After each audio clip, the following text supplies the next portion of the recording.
Welcome to my channel Study with Obulamma. Hi all, Chapter 3 Pair of Linear Equations in Two Variables.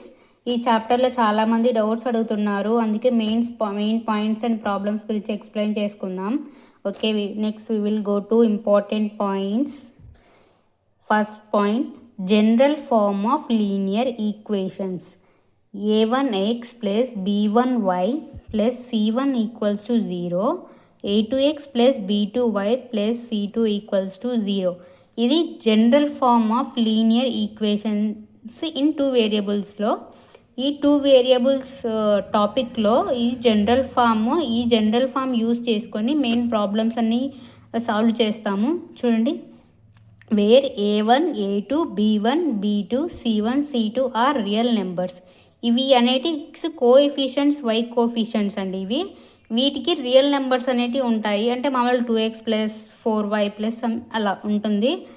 ఇక్కడ చూడండి, ఇంకొక point వచ్చేసి, if the lines intersect at a point then the points gives a unique solution of two equations. In this case the pair of equations is consistent. చూడండి, ఈ గ్రాఫ్లో X axis, Y axis two equations తీసుకుందాం. Two ఈక్వేషన్స్లో మనకి intersect అయ్యే point అనేది ఉంటుంది కదా, అది యూనిక్ సొల్యూషన్ అవుతుంది. ఈ పాయింట్లో వచ్చేసి ఎక్కడైతే పాయింట్ అనేది ఇంటర్సెక్ట్ అవుతుందో ఆ ప్రాబ్లం వచ్చేసి consistent. Intersect point unique solution, దానికి ఓన్లీ వన్ సొల్యూషన్ మాత్రమే ఉంటుంది. వాటి కండిషన్ వచ్చేసి a1/a2 not equals to b1/b2.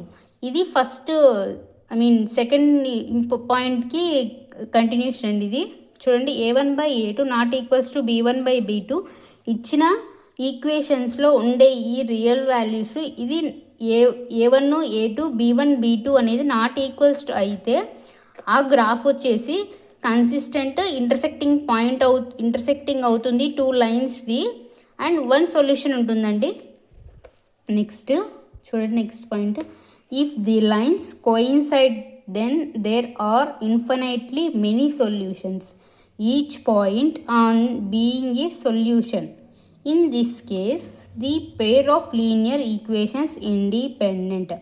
చూడండి, ఒక ప్రాబ్లంలో సేమ్ అంటే టూ ఈక్వేషన్స్ ఇస్తే టూ ఈక్వేషన్స్కి సేమ్ వాల్యూస్ వస్తే అది గ్రాఫ్లో అనేది సేమ్ లైన్ మీద పాయింట్స్ అనేటి చూడండి, ఇట్లా ఇది ఒక లైన్ ఈక్వేషన్స్, ఇది రెండో లైన్ ఈక్వేషన్స్ అయితే సేమ్ వాల్యూస్ వస్తే సేమ్ పాయింట్ మీద ఇంటర్సెక్ట్ అవుతాయి. కాబట్టి దానికి నెంబర్ ఆఫ్ ఆన్సర్స్ అనేటివి ఉంటాయి, దానికి నెంబర్ ఆఫ్ సొల్యూషన్స్ ఉంటాయి. సో దాని వాల్యూస్ వచ్చేసి అన్నీ ఈక్వల్ అవుతాయండి. a1, a2, b1, b2, c1, c2 అన్నీ ఆల్ ఆర్ ఈక్వల్ అవుతాయి. దాని కండిషన్ దానికి ఇది గుర్తుపెట్టుకోండి, కోయిన్సైడ్ మెనీ సొల్యూషన్స్ ఇండిపెండెంట్. ప్రాబ్లంలో మనకి ఇది ఇండిపెండెంటా లే అని ఐడెంటిఫై చేయమంటాడు, అలాంటప్పుడు ఇవి యూజ్ అవుతాయి, ఇవి గుర్తుపెట్టుకోండి. నెక్స్ట్ వన్ అండి, the lines are parallel then the pair of equations has no solution. In this case the pair of equations is inconsistent. చూడండి, వాల్యూస్ అనేటివి ఈక్వేషన్ 1 వాల్యూ వచ్చే వాల్యూస్, ఈక్వేషన్ 2కి వచ్చే వాల్యూస్ రెండు అనేది డిఫరెంట్గా ఉంటాయి. డిఫరెంట్గా ఉంటే ఆ వాల్యూస్ అనేవి లైన్స్ అనేవి ప్యారలల్ వస్తాయి. గ్రాఫ్లో ప్యారలల్ వచ్చినప్పుడు దీని కండిషన్ ఇది a1/a2 b1/b2 not equals to c1/c2. అంటే a value b value equal అవుతుంది, బి వాల్యూ సి వాల్యూ అనేది నాట్ ఈక్వల్ అవుతుంది. అప్పుడు ఇన్కన్సిస్టెంట్ అంటే ఈ కండిషన్ మనకి సక్సెస్ అయితే inconsistent, parallel lines, no solution. ఇవి చిన్న ట్రిక్స్, ఇవి గుర్తుపెట్టుకుంటే ప్రాబ్లమ్స్ అనేవి ఈజీగా చేస్తాం. చూడండి, ఇప్పుడు చెప్పుకున్న గ్రాఫ్స్ మీద ఒక ప్రాబ్లం చెప్తాను. ఇది కన్సిస్టెంట్ ఇంటర్సెక్టింగ్ పాయింట్ అని. చూడండి, x minus 2y equals to 0, 3x plus 4y minus 20 equals to 0. ఈ ఇచ్చిన ప్రాబ్లంకి ఏం కనుక్కోవాలి? కన్సిస్టెంట్ ఆర్ నాట్ కనుక్కోవాలి. చూడండి, ఫస్ట్ జనరల్ ఫార్ములా రాసుకోవాలి. a1x plus b1y plus c1 equals to 0, a2x plus b2y plus c2 equals to 0. ఇప్పుడు చూడండి ఏ వాల్యూ ఏమైందండి 1, బి వాల్యూ వచ్చేసి -2, సి వాల్యూ వచ్చేసి 0. ఏం లేదు కాబట్టి 0. a2 equals to 3, b2 equals to 4, c2 equals to -20. చూడండి ముందు చెప్పుకున్నాం కదా a1/a2 not equals to b1/b2 అవ్వాలి, ఇవి ఇంటర్సెక్టింగ్ పాయింట్ అంటే ఆ కండిషన్స్ గుర్తుపెట్టుకోండి. చూడండి ఆ కండిషన్స్తో ఇప్పుడు మనం సాల్వ్ చేద్దాం. a1/a2 ఈక్వల్స్ టు a1 ఎంత ఉందండి 1, a2 ఎంత ఉంది 3, 1/3. b1/b2 ఈక్వల్స్ టు -2/4, క్యాన్సల్ చేస్తే 1, 2, 1, 2, 2, -1/2. c1/c2 equals to 0/-20, 0. చూడండి a1/a2 equals to 1/3, b1/b2 equals to -1/2, c1/c2 equals to 0. చూడండి దీని వాల్యూ ఎక్కడ అనేది మనకి ఈక్వల్ కాలేదు. a1/a2 not equals to b1/b2. దీని కండిషన్ ఏంటంటే కన్సిస్టెంట్. దీనికి గ్రాఫ్ ఇంటర్సెక్టింగ్ పాయింట్ వస్తుంది, యూనిక్ సొల్యూషన్ ఉంటుంది. నెక్స్ట్ అండి 2x plus 3y minus 9 equals to 0, 4x plus 6y minus 18 equals to 0, a1x plus b1y plus c1 equals to 0, a2x plus b2y plus c2 equals to 0. ఏ ప్రాబ్లంకైనా first ఈ general form అనేది రాసుకోండి, తర్వాత మనకు ఇచ్చిన పాయింట్స్ రాసుకుంటే మనం ప్రాబ్లంలో ఎలా సాల్వ్ చేయాలని మనకు అర్థమవుతుంది. a1 value 2, b1 value 3, c1 value -9. చూడండి a2 value 4, b2 value 6, c2 value -18. చూడండి ఈ ఫార్ములా అది చూద్దాము. a1/a2 equals to 2/4, b1/b2 equals to 3/6, c1/c2 equals to -9/-18. చూడండి 2 1 2, 2 2 4, క్యాన్సల్. చూడండి దీనికి నెక్స్ట్ చూడండి b వాల్యూకి 3 1 3 2 6, క్యాన్సల్. c1/c2కి 9/18 ఈక్వల్స్ టు 9 1 9 2 1/2. చూడండి a1/a2 equals to 1/2, b1/b2 equals to 1/2, c1/c2 equals to 1/2.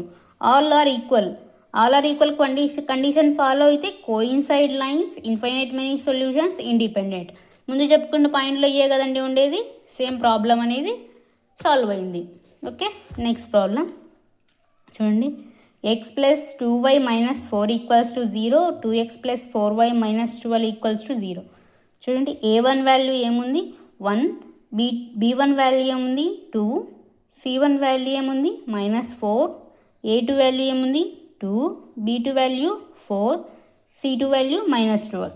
చూడండి a1 a2 వచ్చేసి 1/2, b1 b2 వచ్చేసి 1/2 వచ్చింది, c1/c2 వచ్చేసి 1/3 వచ్చేసింది.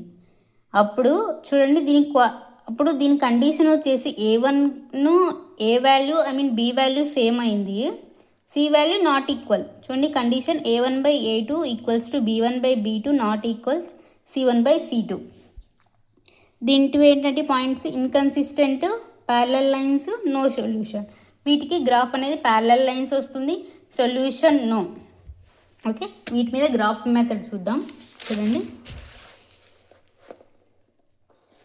చూడండి example 1. Check graphically where the pair of equations x plus 3y equals to 6, 2x minus 3y equals to 12 is consistent. ఏమి చూడండి consistent అంటున్నాడు. If so solve them graphically. ఇచ్చిన వాల్యూ కన్సిస్టెంట్ అయితే దాన్ని గ్రాఫికల్లీ సాల్వ్ చేయమంటున్నాడు. చూద్దాం చూడండి. Given data x plus 3y equals to 6, 2x minus 3y equals to 12. చూడండి ఫ్రమ్ 1 ఈక్వేషన్ 1 నుంచి x, ఇది ప్లస్ అండి మైనస్ కాదు. x plus 3y equals to 6, x equals to చూడండి ఈ plus value equals to other సైడ్కి వస్తే మైనస్ అవుతుంది. x equals to 6 minus 3y. x value ఈ సబ్స్టిట్యూట్ ఈక్వేషన్ 2.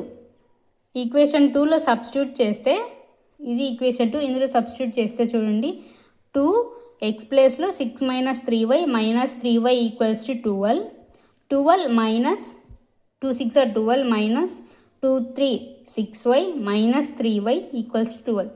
చూడండి 12 minus 6y minus 3y minus 9y equals to 12. 9y equals to 12 minus 12 rearranging అంటే ఈ plus equals to next సైడ్కి వెళ్తే minus equals to other సైడ్కి వెళ్తే plus, ఇది ఇటు సైడ్కి వస్తుంది కదండి 0. 9y equals to 0. y value 0. y value ఈ substitute in equation 1. x minus y ప్లేస్లో 0 సబ్స్టిట్యూట్ చేస్తే x minus 0 equals to 6. x equals to 6. ఇది డైరెక్ట్ మెథడ్ అండి. డైరెక్ట్ మెథడ్లో మనకు పాయింట్ వస్తుంది, మిగతా పాయింట్స్ అనేటివి రావు. మిగతా మనకు గ్రాఫికల్లీ వాడు ఎక్స్ప్లెయిన్ చేయమన్నప్పుడు క్వశ్చన్లో ఈ మెథడ్ యూజ్ చేయొద్దు. ఇది డైరెక్ట్ జస్ట్ పాయింట్ కనుక్కో. వితౌట్ గ్రాఫికల్ అయితే డైరెక్ట్ ఈ మెథడ్ యూజ్ చేయండి, విత్ గ్రాఫికల్ అయితే ఈ మెథడ్ యూజ్ చేయండి. Another method x plus 3y equals to 6, x equals to 6 plus 3y equals to other side minus 3y. ఇప్పుడు చూడండి y value let's assume y value 0 అనుకుంటే ఇక్కడ y వాల్యూలో 0 submit చేయాలి. x చూడండి x equals to 6 minus 3 into 0 x equals to 6. చూడండి y value 0 అయినప్పుడు x value 6 వచ్చింది. Next let assume y value equal to 1. y value 1 అనుకుందాం. x equals to 6 3 into 1 x equals to 6 minus 3 equals to 3. x value ఏముంది, x value 3 అయినప్పుడు y value 1 వచ్చింది. Next let assume y equals to 2. y value 2 అనుకుందాం. చూడండి x equals to 6 minus 3 into 2 6 minus 6 equals to 0. x coordinate అంటే x value 0 అయినప్పుడు y value వచ్చేసి 2 ఉంది. చూడండి దీని టేబుల్ రాసుకుందాము. ఇది x వాల్యూస్ టేబుల్, ఇది y వాల్యూస్ టేబుల్. చూడండి x 6 ఉన్నప్పుడు y 0 ఉంది, x 3 ఉన్నప్పుడు 1 ఉంది, x 0 ఉన్నప్పుడు 2 ఉంది y వాల్యూ. టేబుల్ చేసుకున్నాం కదా. నెక్స్ట్ సెకండ్ ఈక్వేషన్కి చూడండి 2x minus 3y equals to 12. 2x minus 12 equals to 3y.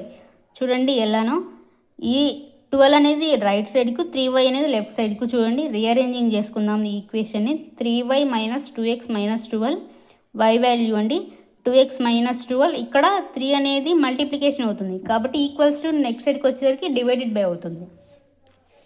x వాల్యూలో x value 0, let's assume x value 0, y equals to y ఈక్వేషన్లో x values అన్నీ 0 చేయాలండి. చూడండి y equals to 2 of 0 minus 12 by 3 equals to minus 12 by 3. 3 1 3 4 minus 4. చూడండి x value 0 ఉన్నప్పుడు మనం x value 0 తీసుకున్నప్పుడు y value minus 4 వచ్చింది. Next x equals to 1 value తీసుకుంటే x వాల్యూలో 1 substitute చేసి y equals to 2 into 1 minus 12 by 3 equals to 2 minus 12 by 3 equals to minus 10 by 3. చూడండి graphically represent చేయమని ప్రాబ్లంలో మెన్షన్ చేసినప్పుడు ఇలాంటి ఫ్రాక్షన్ ఫామ్స్ వస్తే వాటిని ఇగ్నోర్ చేసేయండి. ఇగ్నోర్ చేసి నెక్స్ట్ వాల్యూస్కి మీరు కంటిన్యూ చేసేయండి ప్రాబ్లమ్ని. ఇలా ఫ్రాక్షన్ వస్తే అది ఇగ్నోర్ చేసేయండి, అది అంత ఎలిజిబుల్ కాదు. చూడండి వీటన్నిటికీ ఇలా పాయింట్స్ వస్తాయండి. x ఈక్వల్స్ టు 2కి కూడా పాయింట్ వస్తుంది, x ఈక్వల్స్ టు 3కి వస్తుంది. చూడండి answer y equals to 2 into 3 minus 12 by 3. 6 minus 12 by 3 equals to minus 6 by 3 equals to 3 1 3 2 minus 2. చూడండి x ఈక్వల్స్ టు 3 తీసుకున్నప్పుడు y ఈక్వల్స్ టు మైనస్ 2 వచ్చింది వాల్యూ. ఇప్పుడు దీనికి గ్రాఫికల్గా రిప్రజెంట్ చేద్దాం. చూడండి గ్రాఫ్ ఇలా చేసుకోవాలండి. ఇది ఇది x యాక్సిస్, ఇది x యాక్సిస్, ఇది y యాక్సిస్ అండి. చూడండి ఇక్కడ 3 పాయింట్స్ వచ్చాయి కదండి, ఇంటర్సెక్టింగ్ పాయింట్స్. ఇక్కడ వచ్చేసి చాలా వస్తున్నాయి, బట్ దీంట్లో ఫ్రాక్షన్స్ ఉన్నాయి. ఆ ఫ్రాక్షన్స్ అనేటి రిమూవ్ చేసేయండి. అంటే మీరు యూస్ మీకు టైంని బట్టి మేనేజ్ చేసుకోండి ఎగ్జామ్లో అది. Next x equals to 4 value తీసుకుంటే y equals to 2 × 4 minus 12/3 equals to -4/3. -4/3 కూడా పాయింట్ వైజ్ వస్తుంది. 5కి కూడా పాయింట్ వైజ్ వస్తుంది. x ఈక్వల్స్ టు 6 వాల్యూ తీసుకుంటే 12 - 12/3 ఈక్వల్స్ టు 0/3 ఈక్వల్స్ టు 0 కదా. చూడండి ఇప్పుడు దీనికి టేబుల్ చేసుకుందాము. x వాల్యూస్ వచ్చేసి 0 ఉన్నప్పుడు -4 ఉంది, 1 ఉన్నప్పుడు -3.33 ఉంది, 2 ఉన్నప్పుడు -2.66 ఉంది, 3 ఉన్నప్పుడు -2 ఉంది, 4 ఉన్నప్పుడు చూడండి ఇలానే పాయింట్స్ ఉంది కాబట్టి నేను ఇట్లా ఇంటూ మార్క్ పెట్టాను. 6 వాల్యూకి 6 తీసుకునే x ఈక్వల్స్ టు 6 వాల్యూ తీసుకున్నప్పుడు 0 ఉంది. సో మనం గ్రాఫ్ దీన్ని రిప్రజెంట్ చేయాలి. చూడండి ఇది ఇది y యాక్సిస్, ఇది x యాక్సిస్. చూడండి గ్రాఫ్ 1 2 3 4 5 6 7 అండ్ సో ఆన్. ఇటు సైడ్ -1 -2 -3 -4, డౌన్ సైడ్కి -1 -2 -3 అండ్ సో ఆన్. అప్ సైడ్కి పాజిటివ్ వాల్యూస్ అండి. చూడండి ఇక్కడ ఫస్ట్ ఈక్వేషన్కి వచ్చిన పాయింట్స్ చూద్దాం. చూడండి ఇక్కడ ఏమొచ్చింది, x ఈక్వల్స్ x వాల్యూ 6 అయినప్పుడు y వాల్యూ 0 అయింది కదండి. ఇది x వాల్యూ కదా. చూడండి y వాల్యూ 0 కదా. ఇది y యాక్సిస్. చూడండి ఇది y యాక్సిస్ కదా. y యాక్సిస్ మీద ఇలా తీసుకోవాలండి పాయింట్స్. y యాక్సిస్ మీద 0 ఉన్నప్పుడు మనకి x వాల్యూ ఏమొచ్చిందండి. చూడండి y వాల్యూ 0 ఉన్నప్పుడు x వాల్యూ 6 వచ్చింది. చూడండి ఇది ఫస్ట్ ఈక్వేషన్ది. y చూసుకోండి ఒకసారి. మనం y వాల్యూలో 0 సబ్స్టిట్యూట్ చేసినప్పుడు x వాల్యూ 6 వచ్చింది. చూడండి అంటే అప్పుడు y కోఆర్డినేట్ 0 ఉన్నప్పుడు 6 వాల్యూ వచ్చేసింది. నెక్స్ట్ y కోఆర్డినేట్ 1 ఉన్నప్పుడు ఏమొచ్చిందండి, చూడండి 3 వచ్చింది, 3. నెక్స్ట్ y కోఆర్డినేట్ 2 ఉన్నప్పుడు 0 వచ్చింది కాబట్టి ఇక్కడ పెట్టుకుంటాం ఇది పాయింట్. ఇవి పాయింట్స్ అండి. చూడండి 0,2 పాయింట్, ఇది వచ్చేసి 1,3 పాయింట్, ఇది వచ్చేసి 0,2,0 అండి. ఇది 2,0 3,1 అంటే రివర్స్ తీసుకున్నాం కదా అందుకు. ఇది 6,0. ఈ పాయింట్స్ చూడండి. నెక్స్ట్ పాయింట్స్ చూడండి, x వాల్యూ 0 ఉన్నప్పుడు y వాల్యూ -4 ఉంది. చూడండి అలానే ఇవన్నీ పాయింట్స్ వచ్చాయండి. పాయింట్స్ వచ్చాయి కాబట్టి మీరు నెగ్లెక్ట్ చేసేసుకోండి అవన్నీ. చూడండి x వాల్యూ 3 ఉన్నప్పుడు y వాల్యూ -2 ఉంది. నెక్స్ట్ చూడండి x వాల్యూ 6 ఉన్నప్పుడు y వాల్యూ 0 ఉంది. మనకి ఇక్కడ ఇవన్నీ వచ్చిన పాయింట్స్ అన్నీ జాయిన్ చేసుకుంటే ఒక ఇంటర్సెక్టింగ్ పాయింట్ వస్తుంది కదండి. ఆ ఇంటర్సెక్టింగ్ పాయింట్ మనకు వచ్చే ఫైనల్ ఆన్సర్ గ్రాఫికల్లో రిప్రజెంట్ చేస్తాం. చూడండి అదే అండి, దీన్ని గ్రాఫికల్ రిప్రజెంటేషన్ అంటారు. చూడండి ఇక్కడ ఈ ఇంటర్సెక్ట్ అయిన పాయింట్, ఇక్కడ వచ్చిన ఈ 2 lines intersecting point unique solution అంటారు. ఇదేనండి గ్రాఫికల్ మెథడ్ రిప్రజెంట్ చేసేది. ఇచ్చిన ఈక్వేషను మనం కన్సిస్టెంటా లేదా కనుక్కొని గ్రాఫికల్ రిప్రజెంట్ చేయాలంటే ఈ మెథడ్ యూస్ చేయాలి. లేదు గ్రాఫికల్ రిప్రజెంటేషన్ నాట్ మెన్షన్డ్ అయితే ఇలా సింపుల్గా ఇది చేసేసుకోండి, టైం అనేది సేవ్ అవుతుంది. Okay, thank you all. Next part 2 next problems part 2లో చెప్తానండి. Please subscribe, share my channel. Any doubts please comment in comment section. మీకు ఎలాంటి డౌట్స్ ఉన్నా కూడా కమెంట్ సెక్షన్లో మెన్షన్ చేయండి. ఏ టాపిక్ మీద డౌట్స్ ఉన్నాయో నేను ఆ టాపిక్ గురించి ఎక్స్ప్లెయిన్ చేసి ప్రాబ్లమ్స్ కూడా ఎక్స్ప్లెయిన్ చేసి పోస్ట్ చేస్తాను. Thank you all. Please subscribe. Thanks for watching. Subscribe, like, comment, share, subscribe.